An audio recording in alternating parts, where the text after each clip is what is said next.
The students, we were studying third chapter of history, the Delhi Sultans, and today we'll start part 3 of this chapter.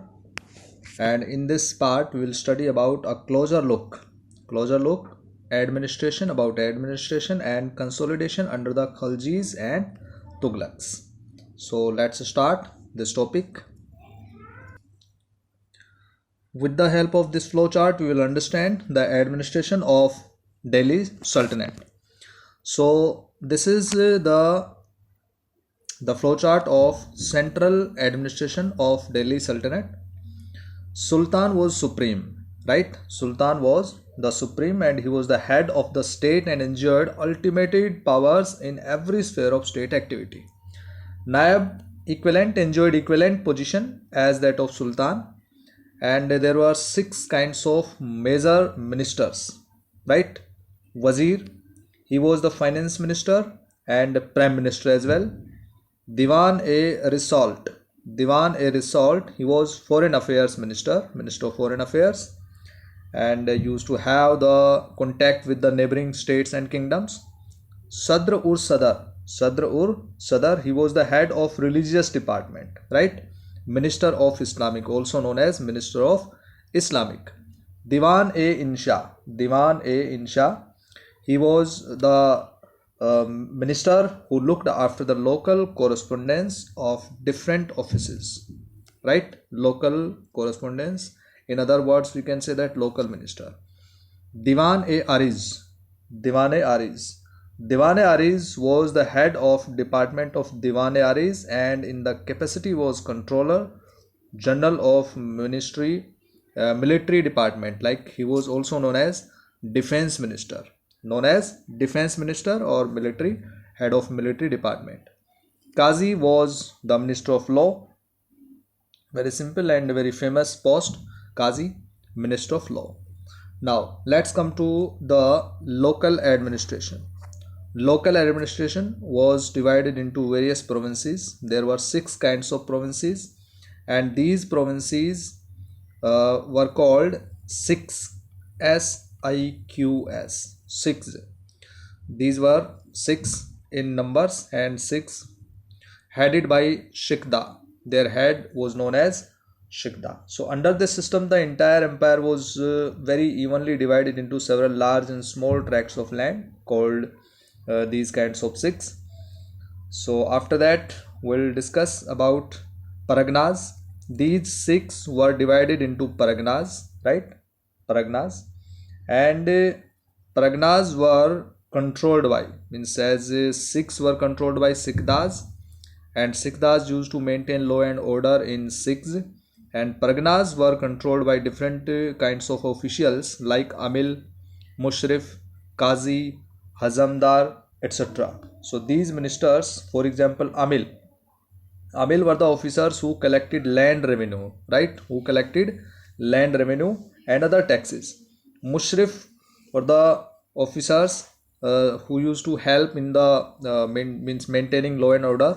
Qazi, law minister, and Hazamdar, treasurer, means officers were called Hazamdars. So in this way we have discussed about central and local administration of Delhi Sultanate. The consolidation of a kingdom as vast as Delhi Sultanate needed reliable governors, right? Because the kingdom was very vast and empire was very vast, so it needed reliable governors and administrators. So rather than appointing aristocrats and landed chieftains as governors, the early Delhi sultans like Iltutmish, especially Iltutmish, favored their special slaves purchased for military service called Bandagan. So who were Bandagans? Bandagan were the people who were doing the work of military services and who were purchased by the sultans, and they were appointed as governors or the generals, and they were carefully trained to man some of the most important political offices in the kingdom, since they were totally dependent upon their master. The sultan could trust and rely upon them, right? So after that, slaves rather than sons, means slaves were considered more important than sons. The Khiljis and Tughlaqs continued to use Bandagan and also raised people of humble birth who were known as clients. Who were clients? Client, someone who is under the protection of another, or we can say that dependent or hanger on, right? And they were appointed as high political officials, and they were appointed as generals and governors. And in further we will discuss. However, this also introduced an element of political instability. Slaves and clients were loyal to their masters and patrons, but not to their heirs. New sultans had their own servants, so this was the result of conflict between new sultans, slaves, and the old slaves, right? So this was the conflict between the old and new nobility, and the patronage of these humble people by the Delhi sultans also shocked many elites, and the authors of Persian Tariq criticized the Delhi sultans for appointing the low base born. Low base born means these bandagans and slaves to high offices. High offices means like governors. Means bandagans and clients were low base born, right? Low and base born, and high offices were given to those governors and generals. Means bandagans and clients were appointed as governors and generals. So this thing was criticized by many writers and authors. For example, Sultan Muhammad Tughlaq appointed Aziz Khummar, a wine distiller; Firuz Hajjam, a barber, he was a barber, right? Manak Tabak, he was a cook; and two gardeners, Ladha and Pira, were two gardeners. High administrative post. Ziauddin Barni criticized this. A mid 14th century chronicler reported their appointments as a sign of Sultan's loss of political judgment and his incapacity to rule. Why do you think Barni criticized the Sultan? Barni criticized the Sultan because he appointed the low base born, right? These kinds of low people were appointed as very high post. So he thought that they could not control, they could not pay the duties on these kinds of high post. So he criticized Sultan. And now we'll discuss about Iqta system. Iqta system implemented by the sultans of Delhi. Entire kingdom or empire, right? This was a big kingdom, as we have discussed, big kingdom or empire. So this empire was divided into small sizes territories. These small sizes territories were controlled by governors or generals. Who were these governors? So first of all, you have to understand that entire kingdom was divided into various territories, different sizes territories, varying territories, size territories, and these territories were called iqtas, right? These territories were called iqtas, and the territories means iqtas were controlled by governors appointed by the sultans or generals appointed by sultans. These governor generals were appointed who? Bandagans and clients. Bandagans and clients were appointed as governors or generals of iqtas, also known as iqtadar or mukti. So you are getting my point? Means entire kingdom was divided into various kinds of territories, various size territories, and these territories were known as iqtas.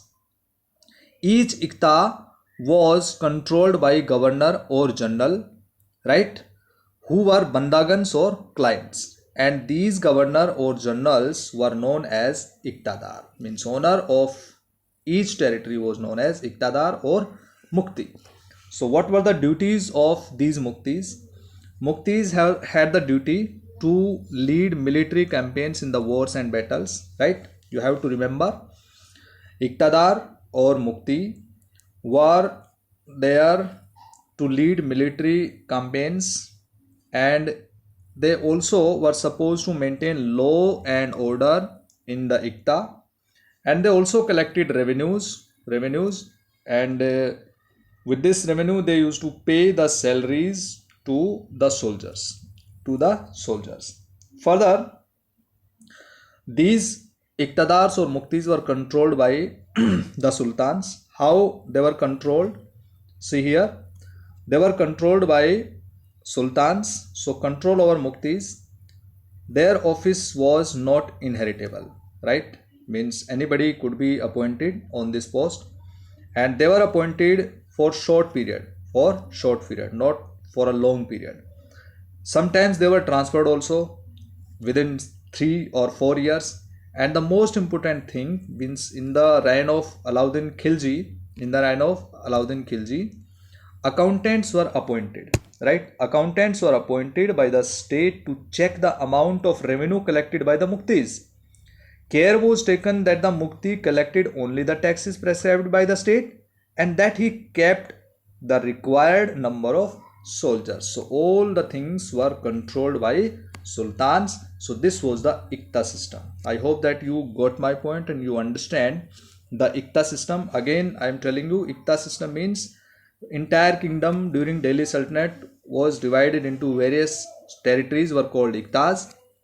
These Iqtas were controlled by governor generals or bandagan or clients. They were known as Iqtadar or Muktis. Means the owner of these territories, Iqtas, were known as Muktis or Iqtadars. Muktis used to pay these kinds of duties, right? And these Muktis or Iqtadars were controlled by Sultan in the following ways, and especially by Alauddin Khilji, who appointed some accountants to check the work of the Iqtadars. By the sultans of Delhi, three kinds of taxes were levied on the people. These kinds of three taxes: first, kharaz. It was the tax on cultivation. It was taken from the peasants. Peasants used to pay the tax to the state of their 50% production. Means of the 50% of the production was paid by the peasants and farmers was known as kharaz. It was the first kind of tax levied on cultivation. Second was on cattle. Means those people who used to herd the animals and keep the pets or cattle, etc., buffalo, etc. So they used to also pay the tax on cattle. And third was on houses, right? So taxes on houses, all the people used to live in the houses, so they paid the taxes on houses. So these three kinds of taxes were there during Delhi Sultanate. Now let's have the further discussion about Delhi Sultans or Delhi Sultanate administration. As the Delhi Sultans brought the hinterland of the cities under their control, so what they did, they forced the landed chieftains at that time, samantas, those who used to have the land, aristocrats, and rich landlords to accept their authority, right? Under Alauddin Khilji, the state brought the assessment and collection of land revenue under its control. The rights of the local chieftains to levy taxes were cancelled and they were also forced to pay taxes. Means that collection of taxes was the main function of samantas or the chieftains. This right was taken by Alauddin Khilji, means Sultan, and they were forced to pay taxes. Chieftains had to pay the taxes. The Sultan's administrators measured the land and kept carefully accounts. Some of the old chieftains and landlords served the Sultanate as revenue collectors, old chieftains, and assessors. There were three types of taxes about which we have discussed, right? After that, it is important to remember that large parts of the subcontinent remained outside of the control of Delhi Sultans. It was difficult to control distant provinces. We talked about it in the previous videos. Bengal from Delhi, and soon after annexing southern India, the entire region became independent. Even in the Gangetic plain, there were forested area, right? So it was very difficult to control. That Sultanate forces could not penetrate. Local chieftains established their rule in these regions. Sometimes rulers like Alauddin Khilji and Muhammad Tughlaq could force their control in these kinds of areas, but only for a short duration because it was very difficult. So about chieftains and their fortification, it was written by Ibn Battuta, 14th century traveler from Morocco. He came here from Africa, and he explained here how the chieftains used to keep themselves in the forest areas and what kind of activities they used to do. So you can read here. So dear students, today's video is over, and we have discussed in this video whatever. you have to revise again, and the further topic, the rest of the topic of this chapter we will discuss in the next video. Thank you. Have a nice